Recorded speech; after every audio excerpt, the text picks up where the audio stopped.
Assalamualaikum warahmatullahi wabarakatuh. Sebelumnya, perkenalkan nama saya Salsabila HN dengan NIM 1245010169 dari kelas SPI 3E.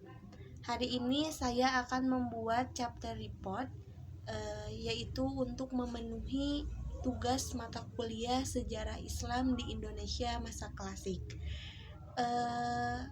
Saya membuat chapter report menggunakan buku ini sebagai referensinya, yaitu buku Arkeologi Islam Nusantara karya Uka Jansra Sasmita.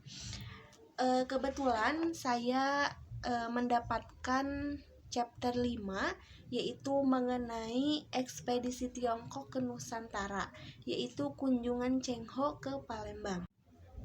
Nah, teman-teman, kalau kita membicarakan mengenai ekspedisi Tiongkok ke Nusantara, khususnya kunjungan Cheng Ho ke Palembang, pertama, sejak abad-abad awal Masehi, para pedagang dari Tionghoa dan ada juga pedagang dari India ini sudah menjalin hubungan dagang dengan beberapa daerah di Kepulauan Indonesia, termasuk Palembang.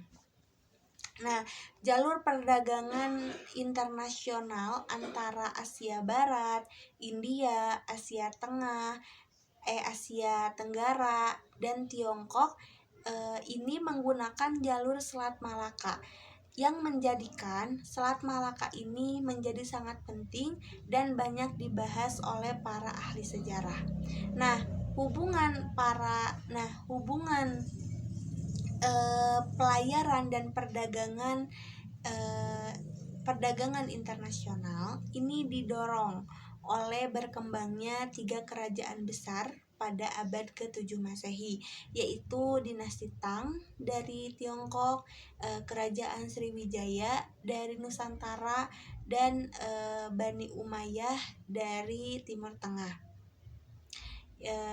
yang menjadi pusat peradaban dan pusat perdagangan dunia. Dari berita Tiongkok menyebut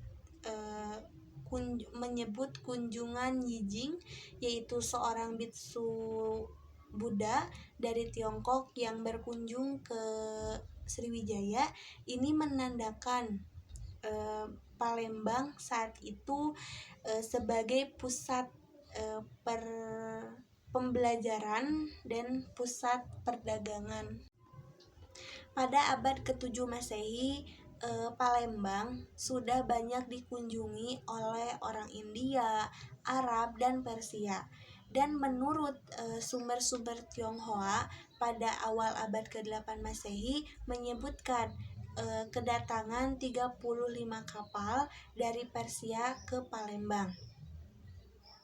Bahkan terjadi hubungan politik dan diplomatik antara Sriwijaya dengan Kekhalifahan Timur Tengah dari abad ke-7 sampai dengan abad ke-8 Masehi. Sebagaimana dibuktikan oleh surat Maharaja Sriwijaya yang diberikan kepada Khalifah Muawiyah dan Khalifah Umar bin Abdul Al-Aziz. Nah, pada awal abad 15 Masehi, Laksamana Cheng Ho, yaitu seorang muslim dari Yunan Tiongkok, beliau ini memimpin ekspedisi besar ke wilayah Asia dan Afrika. Palembang dikunjungi Cheng Ho pada ekspedisi 4, yaitu ekspedisi 1, ekspedisi 4, ekspedisi 5, dan ekspedisi 7.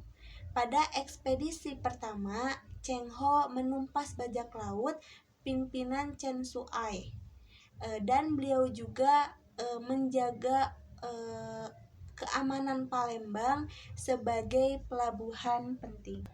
Dan menurut Mahuan, yaitu seorang muslim dan juga juru bicara dari Cheng Ho, mencatat kondisi Palembang dalam bukunya Ying Yang Shenglan.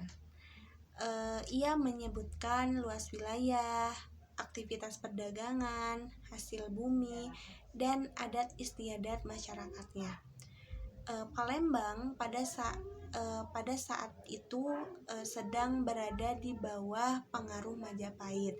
Namun begitu, Palembang menjadi tempat berkembangnya komunitas Muslim Tionghoa seperti di Tuban, di Gresik yang pernah dikunjungi oleh Laksamana Cheng Ho yang diberitakan Mahuan dalam bukunya Ying Yang Shenglan.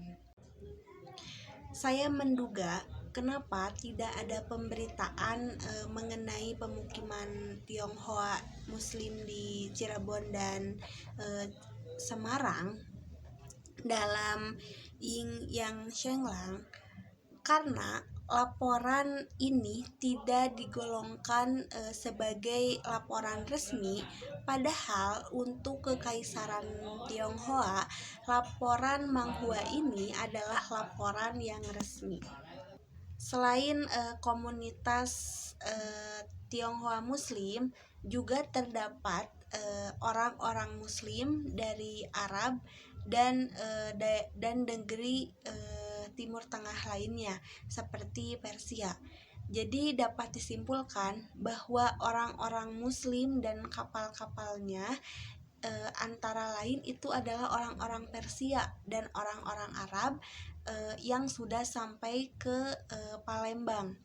Mereka menjalin hubungan dengan Samudra Pasai dan Malaka yang merupakan dua pusat penyebaran Islam pada abad ke-13 sampai abad 15 Masehi yang memperkuat penyebaran agama Islam di wilayah ini.